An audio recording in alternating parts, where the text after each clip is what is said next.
po ang una natin gagawin ang magsangag ng palay para sa ating nilupa. Pag sobrang mainit na po yan, may tamang temperature po yan na susundin bago po natin hanguin at bayuhin. Ayan na po, naluto na ang ating pagsangag ng palay. Mag-uumpisa na magbayo ang mga kalalakihan. Wintong probinsya tayo guys. Alam nyo, dito sa amin sa Samar, isa ito sa tradisyon na tuwing anihan ay mayroon pong nilupak o pagpipilipig na nagaganap. Bayanihan na rin to guys, alam nyo ba? Kasi, halimbawa, kahit kapitbahay mo, kaibigan mo, pwede tumulong magbayo. Siyempre, pagkatapos magbayo, kasama yun sa kakain, diba? Yun ang kinaganda po dito sa probinsya, guys. Ay, may humarang.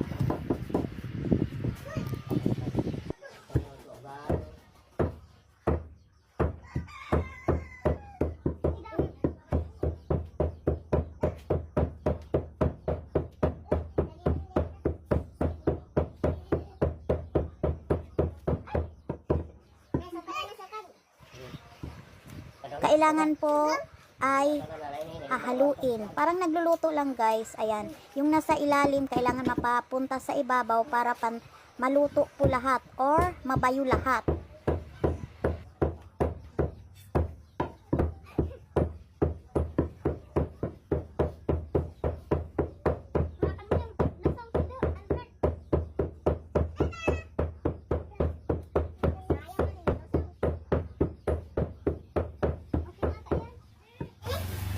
Ayan guys, hanguin na or aalisin na sa lusong. Lusong po yan guys na ginagamit pagbayo. Yung kahoy na may butas, yan po ay lusong dito sa amin. Hinango na. Dahil pwede nang mahango. Ayan, may panibago na namang babayuhin. Siyempre, tapos na po yan sinangag guys.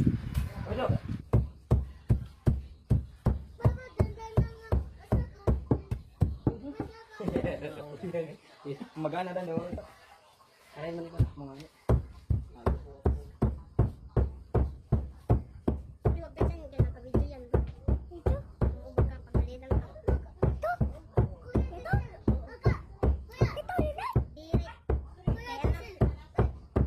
Pero yan wala na pakita tayo nagbabayo.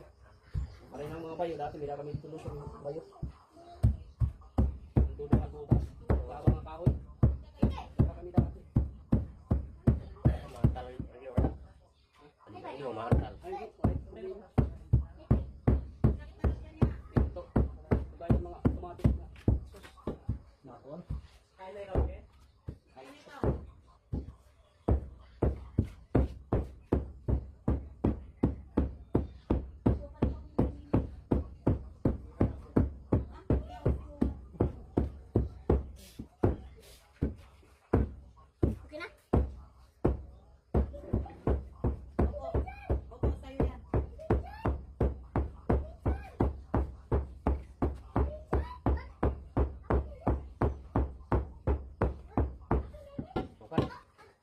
Tumok nito. Ano pa ito na tubong yung baboy? Oo. Diba? Nagagamit na tubong. Halo.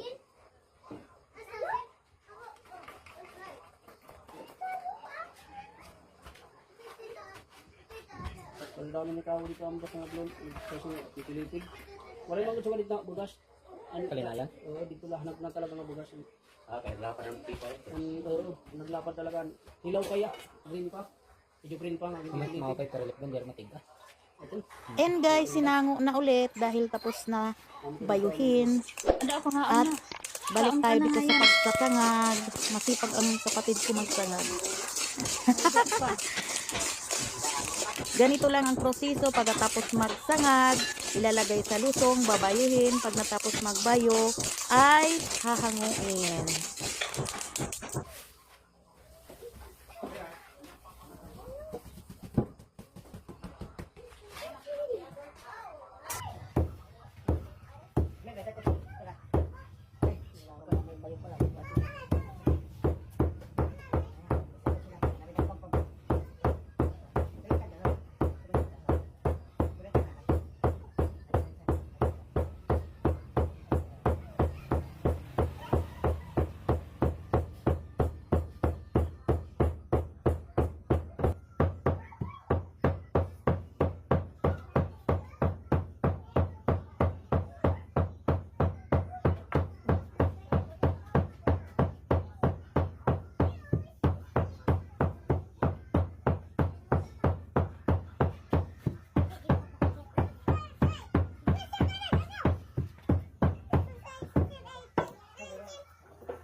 Tingnan, tama din. Hindi, kasi yung tama din kasi lang.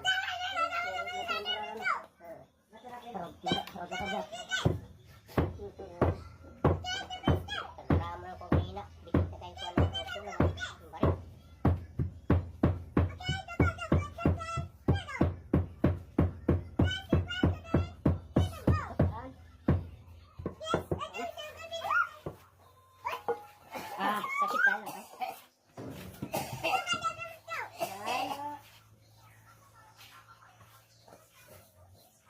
Yan guys, sinangon na ulit dahil tapos na mabayo. At dito po natin puputulin ang video ng pagbabayo. Sobrang haba po ng video na to. At ito guys, ang susunod na gagawin ay ang magtahok. Ihihiwalay yung mga balat ng palay sa bigas.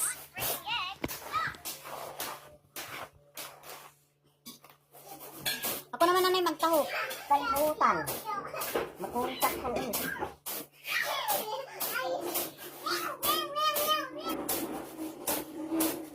Buray makalin ang nung kong pagbisita. Hanutudlaan ako may asukar pa.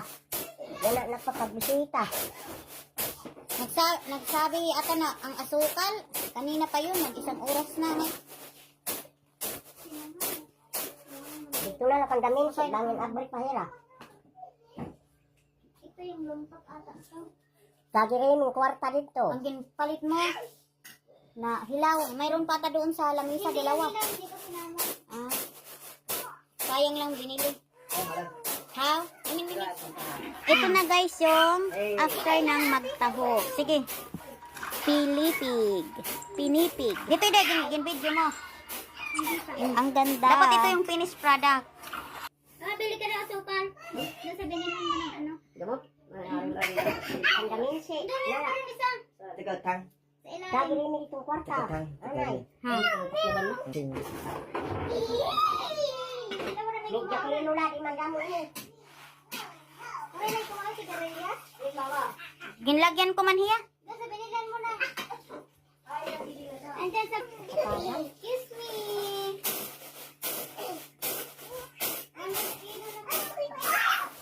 Magbibigay. Ay, win ano ngayon magbibigay.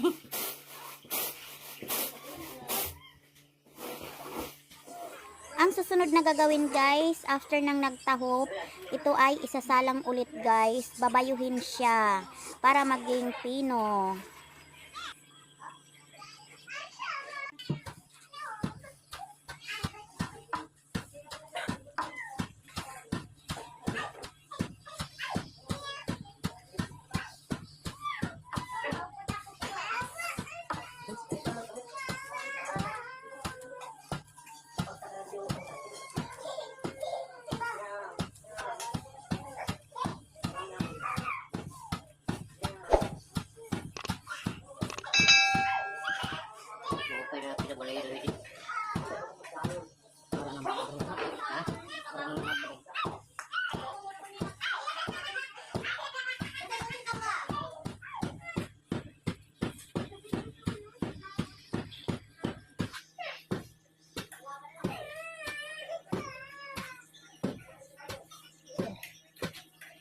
Ang pangalawang pagbayo guys, hinahalo lang din yan tulad sa unang proseso ng pagbayo para yung nasa ilalim ay mapunta sa ibabaw.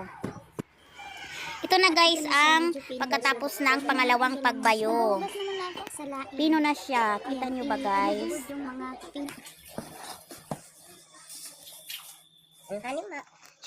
Ang sunod na gagawin guys ay ayan, ihihiwalay yung pino sa medyo malalaki na mga butil. Ano bang tawag? Butil pa rin ba ang tawag dyan?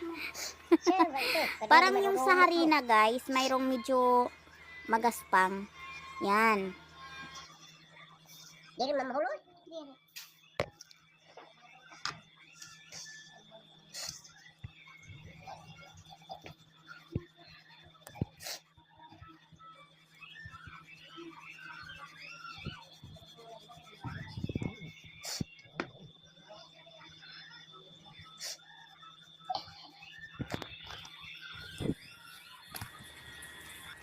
Ito ang gata na gagamitin. Papakuluin lang yan guys. Gata at asukal lang ang sangkap nito. Kapag kumulo na ay Pag kumulo na guys, ayan ilalagay na ang bigas. At halo-haluin. Kailangan talagang sipag ng gumagawa nito guys. Ang ginamit po pala niyan guys ay gata ng nyog at asukal. At ayan ngang bigas na pinilipig. Diba? Marunong na talaga ako. Pinilipig ang tawag kasi niyan guys. Nagmamadali na si nanay kaya binuhos niya na lahat sa kaldero. Binigyan mo lagi ha. Para sigurado. Hahalo-haluin lang yan guys hanggang matapos maghalo ng maghalo. Ngayon lang ako guys nakakita ng buong proseso ng pagnilupak kasi nung bata pa ako, after nang magbayo, matutulog na. Takpan mo na ng ilang minuto. Ayan guys, tinakpan muna ni nanay. Luto na siya. Pagkatapos ng tinakpan, hilayan na nga, hahanguin na ilalagay sa isang lagayan para ay bilog-bilogin. Ayan guys, after ng binilog, ang tawag po dyan sa green na dahon ay balanti. Yan pong ginagamit pag bilog. Mabango po yan guys, na dahon. Ayan na ang ating pinaghirapan. Ay hindi pala. Hindi pala ako kasali. Sila pala. Ayan pong puti ay dagta yan ng balanti. Pinupunas naman yan guys bago gamitin. Ayan guys, medyo madami-dami ang nalupak. At pwede na kainin.